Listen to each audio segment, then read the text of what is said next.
Hey guys, Ben Paynes here and welcome back to another video at Teamsport Bristol. However, this time we are competing in an elite members session rather than a social session. Now, before we get into the details of the session, as we are going around on a practice lap here, I would just like to say, if you are new to the channel, could you please hit the subscribe button and like the video if you do enjoy it, as well, as it really does help me out and I really do appreciate it as it goes a long way. You can see in the background there is a time lap going on, and this was my qualifying lap for the races that were going to unfold. And before we jump into that, the whole format of the GP1 event that I was completing as a whole, we had 3 sessions of knockout qualifying. So here we are in the second session, and this was my fastest session of qualifying, and this was then followed by 2 20-minute races based on where you qualified in the heats of qualifying. And we go across the line now with a 38.693, which I do believe put us in 11th place out of 17 drivers on the track. However, let's jump into the first race. So here you can see we are lining up for the first race of 2, and I was starting in 11th position as I mentioned. The lights are red and we do get a little bit of a jump, but we are away, and here we get a decent start but not too good. As you see, the 2 drivers ahead of me, they are juniors, were able to pull ahead. I decided here I really wanted to stick to the inside line and really try and push my way through. So there I stick to the inside, the left hand corner, and then the inside to the right hand corner, and here I really forced my way behind the driver in kart number 20, and I was able to take it up the inside of Finley Williams, who was there on the outside looking for a way back through, and I was able to confirm that position straight away. So right off the start I was able to gain a position up into 10th place, which I was very happy with, especially against the juniors, as they are very light and they are able to get a lot more acceleration out of the karts compared to myself, as I am a lot heavier, and I'll have a little bit more details about how heavy I am and what my plans are for the future concerning the BIKC. But jumping back into the race, you can see the drivers ahead are pulling away a little bit and there's a little bit of a gap forming. However, I did want to try and maintain in the tow and try and keep in that area where I was able to stick behind them as much as I can. But you can see already the drivers ahead have pulled away a significant amount, but as they do begin to battle up ahead, this does mean that I'm able to close in on them and gain a little bit of time back. You see that karts all over the place there, 2 by 2 all the way across the large right hander, and here I really am coming right up behind Harley here, who's in the number 17 kart, and I was able to get right inside his gearbox. I looked for a little move down the inside, get rammed in the back as well, so I decided to let him back through, as I thought it was a little bit of an unfair move. Here I looked to just follow his line through. I stuck it on the inside here, looking for the run on him up the big ramp. However, he did seem to have the overspeed out of the corner, and he was able to maintain that position for the time being. We did stay in 10th place as we come up to the top 2 hairpins on the track. Now, at this point in the session, I really felt that I was beginning to find my groove and find a nice rhythm when it came to the sections of the track that I was going round. And as we do move on into a couple laps later, you can see that Harley ahead has managed to gain a bit of space on us, and there goes Finn Williams diving it down the inside there on the first hairpin of 2 and managing to steal the position from myself, so back down into 11th place. And I really wanted to try and keep up behind him there. You can see pushing the kart across the line, trying to get it to move a little bit faster, and here we really close up for the first corner into the Mickey Mouse section, really getting a nice bit of traction through the corner and able to close up a lot compared to being stuck behind. But up the ramp once more, you can see the lightness of the driver ahead means that he's able to pull away, but he does compromise Harley's line coming out of the top right hand corner, and this means that I'm too able to catch up and come back down the ramp and again just get even closer through the bottom right hander, getting a good exit and a good turn in using both apexes and trying to get as close to them as possible. We get the lap time down to 38.9, so really getting quite close. They're getting shunted from behind, and that causes me to sort of load into Harley a little bit, which I was a little bit upset about. I didn't really want to give him a bump around, but they're checking behind me after that bump to see who was behind me, and there was a person right up the back of my car. And here you can see Harley goes for an inside overtake on Finn, but he doesn't quite make it stick, and that forces him wide, and that then leads me to also chuck it down the inside there. A little bit of contact, but I was able to push my way through and follow Finn through that with that position. And there we come across another 39.256, but it doesn't matter because we are now up into 10th position. Now at this point in the race, I really thought that I could use Finn ahead of me, who was a pretty quick junior driver, sort of a battering ram to try and get through the rest of the drivers. He'd already helped me past one driver, and I was hoping for him to let me try and get past a second, but you can see here I did lose a bit of time in this as I was going a little bit wide there. This led to Jason diving it down the inside on the exact same corner that Finn did earlier, so clearly that was a bit of a weak spot for me in this race. And here we do begin to get stuck behind Jason as we come across the line. So this isn't somewhere that I wanted to be, as I really wanted to follow Finn through, as he was behind Mark at this point, and I thought I could get past him and sort of push on alongside Finn, but instead Jason was able to get past me, and he started to drive quite defensively, meaning that he slowed us both down. You can see there ahead that Finn has actually overtaken Mark, and now he begins to drive away, but I instead am stuck behind Jason for the next few laps. And here you can see once again that the pair of us have really closed up to Mark, and an attack is imminent at this point. As you can see there, a 38.535, so my fastest lap of the race there, which we've just set. And here right behind Jason, I decided to lunge it down the inside, and I was actually able to make the move stick by just platting the car in the right position on the corner. It's a little bit aggressive, but I did get away with it, and that's something that I've been trying to practice at the moment, as I have been a little bit cautious. There we skip ahead another few laps again, and you can see I really have closed up to Mark here, pretty much pushing him through the corner. We are still in 10th position at this point, and through the Mickey Mouse section I didn't want to load him as I get loaded by Jason behind me, but I was trying to maintain a nice smooth application of the pedal, again getting shunted by Jason, so he was getting quite aggressive behind me, and I knew that I had to make the overtake on Mark as quickly as possible, because I didn't really want to get stuck in this train of karts. Instead I wanted to try and get ahead of Mark and put a little bit of gap between myself and him, so I could try and bridge the gap to the other drivers that were further up the road. However, you can see that they are quite a little speck in the distance, they're not very close at all, so I don't think that this was something that was very likely at the moment, especially as Mark was defending quite well at this point in the race. As you can see, we are still in 10th position, and the lap times were decent, but they weren't exactly getting much quicker, and this was due to being held up by Mark rather than being able to get past him. You can see here ahead that there was actually a black marker at this point in the race, and this is sort of where things begin to go a little bit pear-shaped, as the driver ahead doesn't really get any blue flags, which is quite annoying and quite upsetting.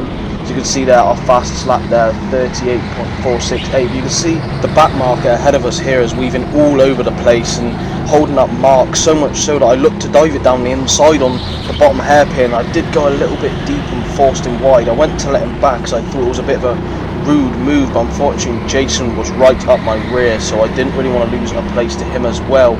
And you can see here the back marker still going completely erratic into the corners, and this was the point in the race where it all started to go downhill. Here on the left hand side we have a blue flag. Now a blue flag means let faster drivers past. The erratic driver in front decided he wasn't going to do that, parked it right in the middle on the main straight, and this is where my rage began. I was completely livid at this point.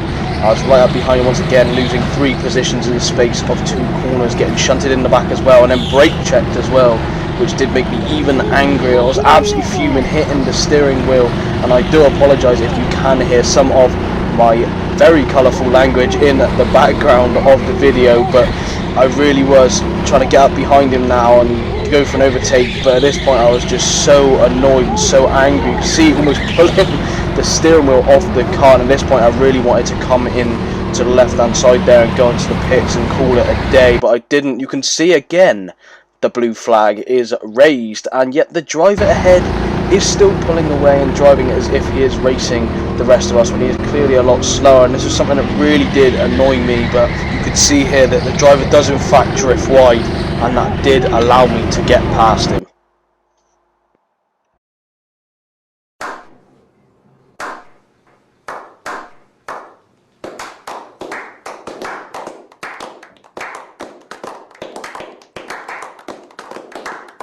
That there really did show how I felt inside, still completely angry. You could see me talking to myself, shaking my head, shaking my hand. I really wasn't impressed with the way that the driver at the back sort of dealt with that situation, shaking my head again, coming into the top two hairpins. And at this point in the race, my race was done. I was really annoyed. All the positions that I'd made had now just been stripped from me. So went from 9th to 13th in the space of 2 corners, and here we do skip right to the end, and what you're seeing here is the last lap of the first race. I caught up to the driver ahead, and this is in fact my fastest lap of the session, so I was able to really knuckle down, get back into a groove and try and set some decent lap time. You can see so far my fastest lap was 38.468 and my last lap was at 39.2, so there was nothing blistering going on. I really wanted to try and make an overtake before the end of the race, but you can see here the gap in front of me just was a little bit too far ahead. I am minimising it through every corner, really getting up close to the driver in number 14, but my tantrum previously in the race really did put me at too much of a disadvantage. So we do come across the line here in 13th with our fastest lap being at 38.448, and this really did annoy me because I seem to get no luck in the elite events. However, let's see how I get on in the second race.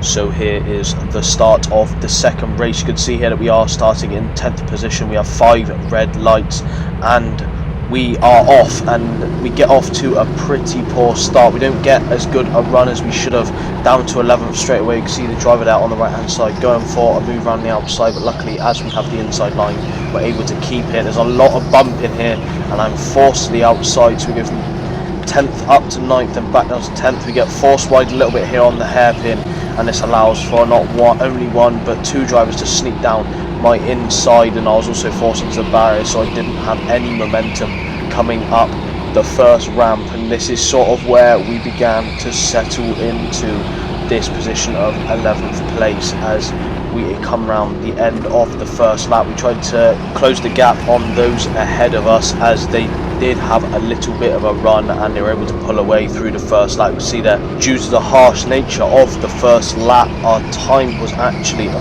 43-second lap dead, which is extremely slow, but you can see here on the screen that we have been able to catch right up behind Jason, who is in kart number 5, and he is a heavyweight driver that is above 90 kilos, and this is something that I am now actually aspiring to aim for in terms of the BIKC. And I said I'd mention this later in the video, but currently I am in the middleweight category and I'm in second place for the middleweight category. However, before we got into the race on this particular day, I stood on the scales and said that I'm actually 87 kilograms with all of the gear involved and placed on myself, and obviously the lowest you can be in the middleweight category is 75 kilos, so there is quite a vast distance between my own weight of about 87 and the minimum weight, which is obviously 75. So I have made the executive decision to actually just eat as much as I can within the next week and hopefully put on enough weight in order to allow me to move up to the heavyweight category, which does start at 90 kilos as I have mentioned, and therefore I feel that I have a much better chance of being near the front of the pack and actually being able to control the car in line with those around me that are also of a similar weight. However, now that I've spoken about this, we are jumping back into the action and we are getting extremely close to Jason at this point. We are pretty much pushing him up the ramp, going through the fast right-hander. We're right up behind him. I keep looking for a little bit of the inside line there. You can see the twitch going to the left before the corner. However, as we do come down the ramp and round the big right-hander, this was actually a position that we were beginning to get stuck in. You can see there Harley ahead in 9th place, and he's sort of beginning to force a gap between Jason and himself, and this is a problem that I had as You can see here we're getting really close behind Jason, but he's just putting the car in the perfect position where I'm unable to really force the gap and force my way through. You can see he keeps checking over his shoulder there to see where I am coming up the ramp as we come around the double hairpin corner. I do manage to close the gap right up, and I really was taking some wider lines to try and get a better exit speed, but unfortunately he was able to also have a decent exit speed himself, and this meant that at this point in the race we were sort of stuck in the position of 11th place. I wasn't actually able to put in any ridiculously fast times either. You can see though the last lap was a 38.363, which is obviously much faster than any time in the first session by around a tenth of a second, and this is something that I really wanted to improve on, as my goal for this evening was to at least get a 37-second lap, especially after the woe and misery of the first session or the first race. But moving on once more into the latter stages of the race, and you can see here ahead is my nemesis from the first session. So we have the back marker once again in front of us as we come across the start finish line with a time of 38.296. so we really are starting to motor now and the times are coming down. But you can see immediately that the back marker is holding Jason up, and he's holding me up, and even Jason's shaking his head. He's not happy with the way that there's just a lack of blue flags by the marshals for this person, and we come around and Jason looks for the inside there but is unable to make it stick, and he once again is just stuck behind. I went for a little bit of an inside line but backed out of it as I didn't really want to cause an accident, much like what happened in the first session. You can see there me getting a bit aggravated at the fact that, like I mentioned, the marshals just weren't showing a blue flag, and this wasn't an elite event, this wasn't like a social session, this is for points and places that mattered, and we really both were getting a bit frustrated there. A lot of loading, a lot of tapping, and as we come around the top corner you can see there the blue flag is raised, and this does mean that the driver moves to the left, and at this point I really did think, no, God, please, no! as I thought he was about to turn it in on me, but luckily we were able to escape this session unscathed compared to the first, where I was put into the barriers and completely miserable for the rest of the night. You can see there me shaking my head, as even though there wasn't really any contact, I did lose a bit of time to Jason ahead, and here you can see as we jump forward even further the gap's grown, and this was due to a yellow flag or a red flag, and Jason seemed to continually push forward whereas I stopped, and this meant that the gap was far too big for me to catch up. But we do close in on this lap, as this was in fact my fastest lap of the race that you are now watching. You can see in the top left the lap previously was a 38.109, so I really was motoring now, and I really want to get back into the race and really put behind me all of the bad things that have happened at this event. And we've really closed up through the top two hairpins, really getting as tight as we can, while Jason had a little bit of a slide, and the same on the bottom corner here. He has the back end sliding out a little bit, and I was able to just be really smooth on the throttle, and we come across the line with a 37.954 second lap, which I was extremely happy with, especially due to the way and the nature that this session had gone, and instead I was able to actually come away on the new tyres on these karts with a 37-second lap. And here once more with the pace that I've just found injected in myself, I really was looking for a way past Jason. However, he was still able just to place his kart in the correct position. I didn't really have the confidence due to earlier events to sort of lunge it down the inside and try and take the position back off him, much like I did in the first session. So instead I was stuck behind him there, and due to that you can see a 38.496. so by being stuck behind him we've already lost half a second on the lap previously, doing a little bit of bumping as we go through the bottom corner, but I was able to get a better exit out of the bottom hairpin. However, you can see there I was a little bit frustrated in being stuck behind Jason for pretty much the whole race, leaning my head back, and probably a bit of a sigh and a bit of a regret from being stuck in this position. However, as we come round the bottom right hander here, trying to get as tight as possible, trying to gain time, you see that the final flag, the checkered flag, has been waved, and this did signal the end of the race. Unfortunately we did finish this one in 11th, so we finished the first race in 13th due to obviously that big accident and big collision, and the second one we finished in 11th just due to the fact that we were stuck behind Jason for the whole race. However, I hope that you have enjoyed the video. As you can see, this has come to the end I really have enjoyed making this video and putting it together for you guys, and I did put in a little bit of extra effort this week. If you do enjoy the video, can you please hit the like button and subscribe for more in the future. As always, my Instagram is also linked below in the description. I'll catch you guys in the next one. Take care.